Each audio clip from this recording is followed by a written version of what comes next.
Hola, bienvenidos a la segunda clase del manual 2. Hoy vamos a hablar del tema del discipulado. Bueno, vamos a ver primero la definición de lo que entendemos por un discípulo. Un discípulo es aquella persona que sigue las enseñanzas o doctrinas de un maestro. Bueno, el discipulado no es aplicar, o sea, se aplica no solamente a lo que es el cristianismo, sino a cualquier filosofía. ¿Qué tienen en común? Este discipulado, bueno, pues que el discípulo se pegaba a su maestro. Dice que algunos incluso abandonaban a su familia, dejaban sus trabajos para seguir de lleno y muy de cerca la enseñanza de este maestro. Bueno, ahí hay unos ejemplos de filósofos, Sócrates, Platón y Aristóteles, pero bueno, nosotros nos vamos a centrar en el discipulado en el Antiguo Testamento y en el Nuevo Testamento. Bueno, pues vemos que en el Antiguo Testamento tanto maestros como profetas y hombres de Dios pues tomaban a su cargo a discípulos. El discípulo vivía con su maestro y tomaba una actitud de obediencia, de respeto y de fidelidad hacia su maestro. Se dice que los discípulos servían a sus maestros. El maestro es el que da todo lo que es la enseñanza espiritual, todo el cuidado espiritual, acercar al discípulo a Dios, y el discípulo pues se ocupaba de lo material del maestro. Eso es en el Antiguo Testamento. Dice un versículo aquí, Gálatas 6:6, que dice que el que es enseñado en la palabra haga partícipe de toda cosa buena al que lo instruye. ¿Vale? Pues ese es el ejemplo de que, bueno, en el Antiguo Testamento hoy en día no lo vamos a hacer así, pero antiguamente pues sí, si el maestro necesitaba de algo material, pues el discípulo en agradecimiento por la enseñanza de su maestro, pues le ayudaba. Y aquí vemos algunos ejemplos del Antiguo Testamento. Está Moisés, que dice que cogió, de entre todo el pueblo, escogió a uno, a Josué, como su ayudante. Vio en él esas capacidades, esas cualidades de liderazgo y lo preparó para que llevara al pueblo judío a la tierra prometida. Después vemos Elí, que se encarga de preparar y educar al profeta Samuel. Bueno, Samuel es un caso de lo que hemos visto antes, de que algunos dejaron familias y abandonaron sus trabajos. Bueno, Samuel era, si conocéis la historia, Ana era estéril y le rogaba en aquellos tiempos. La esterilidad era muy mal visto, era como una maldición que una mujer no pudiera tener descendencia. Entonces Ana, pues bueno, estaba muy afligida porque no podía tener hijos y oraba muy desesperadamente y le decía al Señor, dame un hijo o me muero. Y el Señor escuchó sus súplicas durante mucho tiempo y le concedió el deseo de tener un hijo, que era Samuel. Y dice la palabra que después de un tiempo, no sé si a los 3 años, después de ya, digamos, destetarlo y de tal, pues lo llevó al donde estaba el sacerdote Elí, el profeta Elí, y allí lo dejó a cargo de Elí, que fuera su maestro y lo discipuló. Y aunque dice la palabra que Ana iba cada año y le llevaba una túnica nueva, porque claro, el niño iba creciendo, pues le iba llevando una túnica cada año, pero como dejó y entregó, qué bonito, entregó a los pies de Elí, y con la confianza puesta en Dios le dejó su hijo a Elí para que lo instruyera. Vemos también Elías, que coge como discípulo a Eliseo. Eliseo también dice la palabra que tiene un discípulo, pero que no, que es anónimo. Bueno, pues aquí vemos estos casos. Hay muchos casos de discipulado en el Antiguo Testamento. Y ahora vamos a ver el discipulado en el Nuevo Testamento. Bueno, pues era muy común en Israel, en los tiempos de Jesús, el discipulado. Los judíos se sentían que ellos eran discípulos directamente de Moisés, o sea, no directamente, es decir, no estuvieron, o sea, en los tiempos de Jesús, o sea, todos los judíos eran descendientes de la ley que enseñaba Moisés. Ellos mismos dicen, nosotros discípulos de Moisés somos. Los judíos estudian y siguen las enseñanzas de Moisés que se recogen en la ley, en el Pentateuco, ellos le llaman la Torá, y en los 5 primeros libros de la Biblia que tenemos nosotros actualmente. Los fariseos, que era una secta religiosa en los tiempos de Jesucristo, pues ellos tenían a maestros muy capacitados, a grandes maestros, como está el ejemplo de Gamaliel. El apóstol Pablo dice que fue instruido a los pies del maestro Gamaliel, él mismo lo dice en la palabra. Yo de cierto soy judío, nacido en Tarso, instruido a los pies de Gamaliel. Luego era un honor poder ser instruido por un gran maestro como era Gamaliel. Juan el Bautista vemos también que él tenía muchos seguidores, muchos discípulos. Y bueno, nuestro mayor ejemplo en todo es nuestro amado Señor Jesucristo, que él tenía también a muchos discípulos. Dice que no solamente tenía 12 discípulos, sino que también después tuvo a 70 más a los que envió y los instruyó para enviarlos a predicar. Y dentro de esos 12, él tenía a 3, vemos que él tenía a 3 más íntimos. Así que aquí vemos que, no, que el número de discípulos que tú puedas tener pueden ser hasta todos los que tú puedas pues, cuidar. Dice que el que quiera ser un buen siervo del Señor debe pegarse y aprender de otros buenos siervos de Dios. Aquí os voy a dar un consejo, hermanos. Yo, por ejemplo, cuando mis hijos han estado estudiando en el instituto, en el colegio, en la carrera, siempre, siempre de pequeño lo he enseñado a que se peguen a aquellos que les pueden aportar buenas cosas, que les pueden ayudar a la hora de cuando tengan dudas con respecto a lo que es lo que estén estudiando, ¿no? ¿Por qué? Porque si te pegas al que hace lo bueno, se te va a pegar lo bueno. Si te pegas a aquel que no estudia, pues obviamente ese que no estudia va a tirar de ti y va a hacer que tú pues no estudies ni le dediques el tiempo que debes. Luego, de esta manera, traspasándolo también a lo que es a la vida en la iglesia, pues pégate a los hermanos, aquellos maduros, aquellos hermanos los que te pueden aportar, los que te pueden ayudar espiritualmente a crecer y a llevar y a seguir en los caminos del Señor. No quiere decir que tú no hables con aquellos que son más carnales. En la iglesia, por desgracia, hermanos, hay los que buscan mucho al Señor y hay los que, bueno, pues se conforman con venir simplemente los domingos y bueno, vemos que no, que para crecer en el Señor tienes que estar insertado en la iglesia, en las actividades y sobre todo, tener tu propia comunión con el Señor y tu propia lectura de la palabra cada día. Así que, hermanos, tengamos comunión con todos, pero pégate a aquellos que puedan realmente ayudarte y fortalecerte en los caminos del Señor. Bueno, vamos a ver aquí en la página 10 que nosotros tenemos que formar nuestra propia familia espiritual. Debemos desear tener hijos espirituales, debemos desear con todo nuestro corazón, pues que muchos vengan a los pies de Cristo. Para ello nosotros somos herramientas para eso. Dios nos ha escogido a nosotros para que hablemos a otros del Evangelio y los traigamos a los pies de Jesucristo, es decir, los insertemos al reino de Dios. Tenemos que orar y tenemos que desearlo. Como Ana decía, dame un hijo o me muero, y Dios después de mucho clamor se lo dio. Nosotros también tenemos que desear predicar el Evangelio. Podemos pensar, que ya lo veremos en el tema de la semana que viene del evangelismo, pensar que, bueno, es que yo no conozco muy bien la palabra, ¿qué voy a decir, hermanos? Simplemente tu experiencia, tu encuentro con el Señor, cómo andas tú, lo que tú lees, una canción que hayas escuchado, que te haya llenado, una predicación que hayas escuchado el domingo, en la red, lo que tú estás comiendo en la red. Tienes mucho que dar, de verdad no hace falta ser un erudito en la palabra para compartir con otros. Predicar de tu ejemplo, de tu vida, cómo estás cambiando, cómo estás creciendo, ya es suficiente, pero hay que desearlo. Dice aquí también que a veces es muy difícil.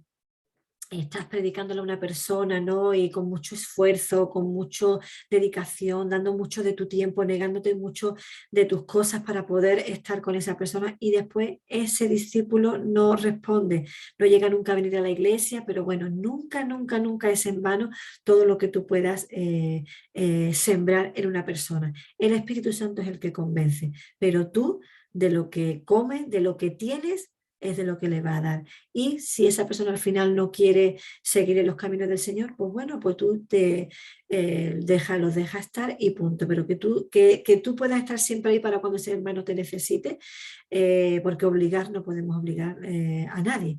Pero sí es verdad que la gente ve mucho el amor y el ejemplo de nuestra vida a la hora de querer acercarse al Señor. Así que aunque estemos mucho tiempo con una persona y vemos que no hay fruto, no te des por vencido, sigue perseverando, a no ser que esa persona te diga, déjame en paz, ¿no? No quiero saber más de él. Pero qué gratificación cuando esa persona diga, oye, quiero ir a la red, quiero estar, quiero hacer la oración de fe contigo, ¿no?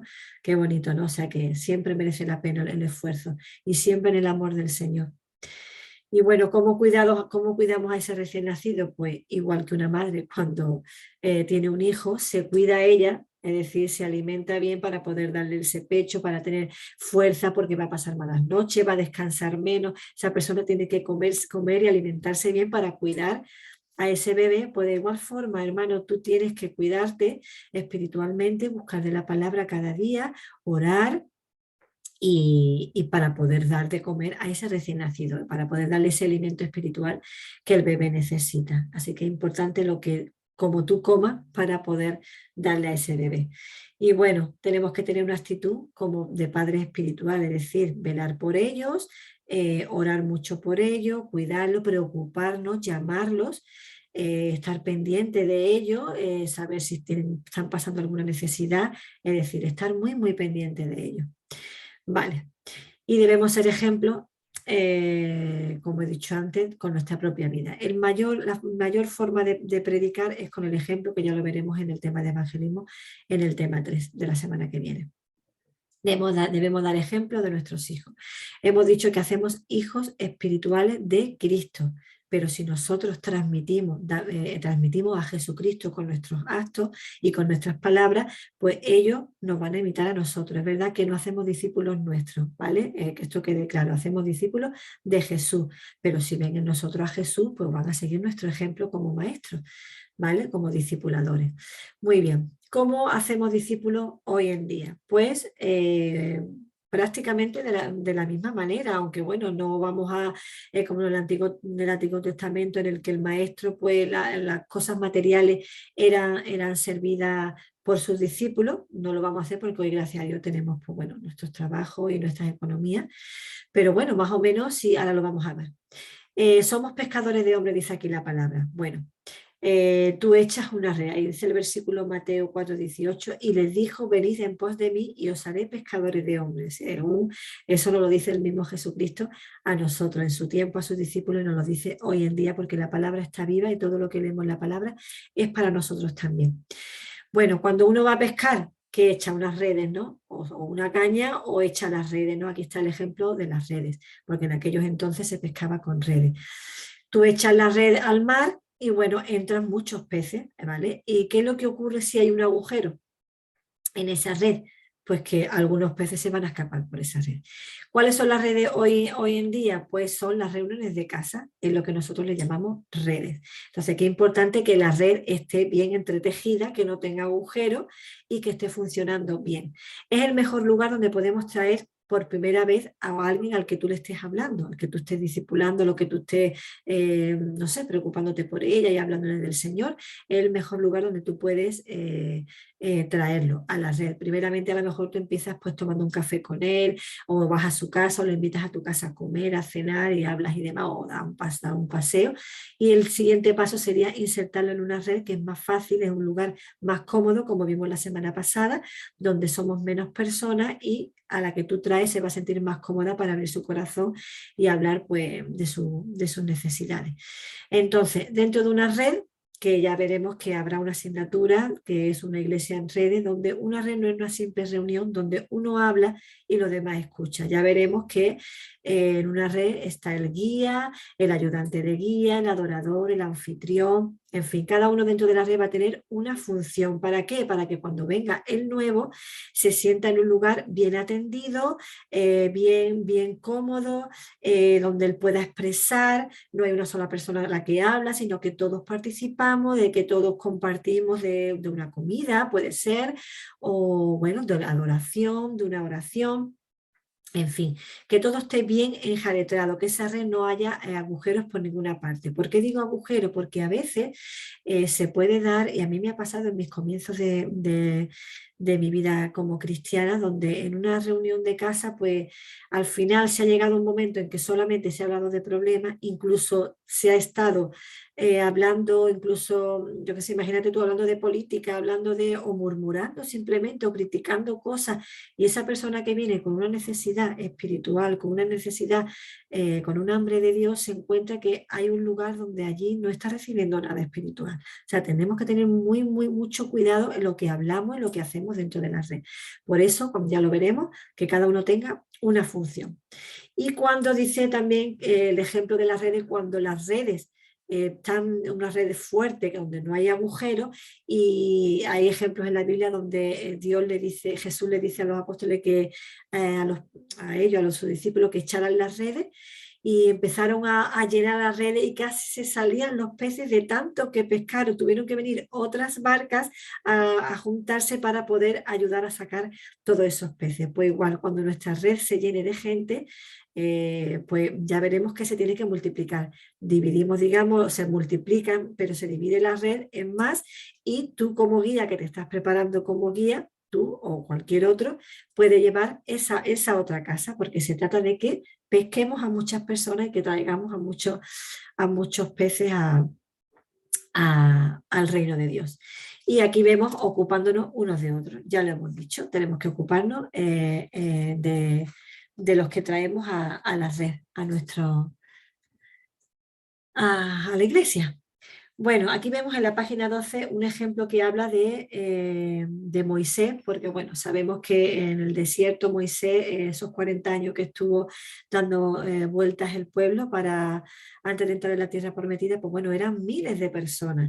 Imaginaros que cuando Moisés tenía que atender a tantas personas, tantas necesidades, tantos problemas que había, porque claro, hay problemas, donde hay muchas personas juntas, hay problemas. Y como Moisés dice que se sentaba desde por la mañana hasta por la noche, escuchando a una y otra dando consejos, hasta que su suegro fue el que le dijo: vas a caer enfermo, esto no puedes hacerlo tú solo, tienes que delegar. Y él entonces empezó a hacer grupos de 10, de 20, de 50, de 100, para que una persona fuera el que cuidara a estas personas. Pues de la misma manera, dentro de la iglesia, el pastor no puede cuidar a toda la iglesia personalmente, llamando cada día a todos, no tiene tiempo literal, no hay horas en el día para cuidar personalmente a todos. Por eso en la iglesia delegamos, y por eso están las redes, por eso estamos preparándonos para ser guías, para servir al Señor, para tener a nuestros cargos a muchos y poder delegar. Y ya cuando hay algún problema en el que tú no puedas ayudar a esa persona, oye, pues lo llevas a tu líder de red o lo llevas al pastor, y bueno, otras personas maduras puedan ayudarte para que esa persona tiene ese problema pueda ser solucionado, ¿vale? Necesitamos tener amigos, dice aquí. Dentro de la iglesia, es verdad, todos tenemos más afinidad unos con otros, pero lo que tenemos que evitar, hermano, es hacer grupitos, amiguismo. Que tú nada más que salgas con cierto grupito con el que tú te sientes afín por la edad o por tu carácter, por tu personalidad o por los hijos y demás. Obviamente tú vas a salir más con gente que, si tú tienes hijos, con gente que tenga hijos, porque bueno, toda esa afinidad son comprensibles, pero en el cuerpo de Cristo todos tenemos que tener comunión unos con otros. No puede haber personas que vengan a la iglesia y se sientan como aisladas, que nadie les saluda, que nadie se acerca a ella. Aunque tú puedas después en tu vida personal, pues bueno, siempre es tener unos amigos más íntimos que otros, pero somos un cuerpo y no podemos hacer excepciones de personas y no tener a gente con la que ni siquiera nos saludamos de domingo en domingo y punto. Debemos de preocuparnos todos unos por otros y saber las necesidades del cuerpo para estar ahí, para aportar. Por eso Juan Carlos dice tantas veces cuando acaba el culto, ¿y ahora qué tenemos que hacer? ¿Saluda a quién? Al que no conoce, ¿vale? Que el que venga por primera vez, pues que tú te acerques y le digas: soy Isa, ¿qué tal? ¿Cómo estás? ¿Qué te ha parecido el culto? ¿Quién te ha traído? ¿No? En fin, que pueda decirle 2 o 3 fases, ¿vale? Yo, es verdad que la primera vez que vine a la iglesia, lo que más me impactó fue un matrimonio joven que se acercó a nosotros y se presentó, nos dio la bienvenida y nos dio 2 besos, oye, y no recuerdo ni la predicación ni nada, ni las alabanzas, pero me quedé con eso, que la persona que venga a la iglesia se sienta cómoda. Así que hay tiempo para que tengamos amigos dentro de la iglesia y fuera que nos podamos ver, pero dentro de la iglesia tenemos que estar pendientes, tener ojo de aquellos que nos visitan por primera vez. Muy bien. Y haciendo discípulos, bueno, pues insertándolos, como he dicho antes, pues en la red es el mejor sitio donde, en una reunión de casa, donde tú vas a poder traer por primera vez con más comodidad. Y ya después, si esa persona quiere, o un evento en el culto, un día de bautismo, un día que haya una fiesta de niños, algo, siempre es más fácil que la persona que se sienta más cómoda. Muy bien. y proveyendo cobertura a través de las redes, ya lo hemos dicho. Y ahora vamos a ver en la página 13 los dos niveles que tenemos de discipulado. Está un primer nivel de discipulado que es el que tú cuando traes a alguien por primera vez, ¿no? O empiezas a hablarle, pues ha hecho su oración de fe, es como un recién nacido, digamos, en el Señor, porque ya ha hecho su oración de fe y se ha convertido al Señor. Y ahora tú como bebé espiritual le das de comer pues de la palabra, pero le das de comer el biberón espiritual, o sea, las doctrinas básicas, que es lo que estamos dando aquí precisamente en esta escuela. Es decir, que lo que estás aprendiendo lo puedes pasar fácilmente al discípulo al que tú estés cuidando, a la persona a la que tú estés cuidando. Y un segundo nivel es cuando esa persona ya ha crecido y tiene un nivel, ha alcanzado ya un nivel, digamos, de madurez, pues bueno, y vemos que tiene un llamado de Dios, un ministerio concreto, pues entonces ya sea tú o sea unos hermanos más maduros, son los que van a cuidar a esa persona y la van a preparar para ese ministerio y ese llamado. Luego vemos que el primer nivel de discipulado es el del principio, de una persona que se convierte al Señor y que empieza a caminar por los caminos del Señor, tomando leche espiritual, siendo enseñado en la doctrina básica de la Biblia. Y el segundo nivel es cuando ya preparamos de una forma más específica a una persona para un llamado. Imagínate que una persona tiene el llamado eh, con los niños para la escuela dominical, pues alguien tiene que instruirla, prepararse con cursos para maestros de escuela dominical, que hay muchos. eh, el que a lo mejor, no sé, va a ser un llamado para pastor. Por ejemplo, pues tendrá que estudiar teología y tendrá que ser instruido y tener más conocimiento de la palabra también. El que, por ejemplo, tenga un llamado, yo qué sé, de adorador, de alabanza, pues instruirlo en esto, en todo lo que sea, capacitarlo para que pueda llevar este ministerio. Y esto ya lo podrías hacer tú, pero si tú no puedes, porque tú a lo mejor también eres un principiante o tú todavía tampoco tienes un nivel, oye, pues hay muchos ministerios en la iglesia que pueden llegar a capacitar e instruir a este discípulo para un servicio concreto, para un llamado concreto. Muy bien. Nos vamos a ir ahora a la página 15 donde habla de los consejos tanto para discípulos como para los maestros. ¿Cuál es la actitud del discípulo con su maestro? Pues bueno, ya hemos visto antes que en el Antiguo Testamento se preocupaban los discípulos de que al maestro no le faltara nada material. En nuestros días, la forma en que el discípulo se preocupa del maestro es pues orar, sobre todo orando por él o por ella y bendiciéndola. Y si tú sabes y conoces que tiene una necesidad concreta y que tú puedes ayudarle, pues eso es bendecir a la persona que te está enseñando. Pero nosotros no vamos no enseñamos por ganancia, ni para que nos den a nosotros dinero, ni mucho, ni por interés, ni mucho menos. Pero sí es verdad que la oración es muy importante, de verdad. Tenemos que tener un corazón, el discípulo tiene que tener un corazón de agradecimiento. ¿Y cómo tú agradeces a tu maestro? Orando, orando también, igual que el maestro vela por el discípulo también debe orar por su maestro para que Dios lo bendiga y lo guarde y pueda seguir con su cometido. Muy bien, ¿y consejo para el maestro? Pues que el maestro no es hacer discípulos para sí mismo, sino hacer discípulos para Cristo. Cuando enseñamos y discipulamos a otros, no lo hacemos para nosotros, lo hacemos para tener discípulos a Cristo. Que eso se nos quede claro. Muy bien.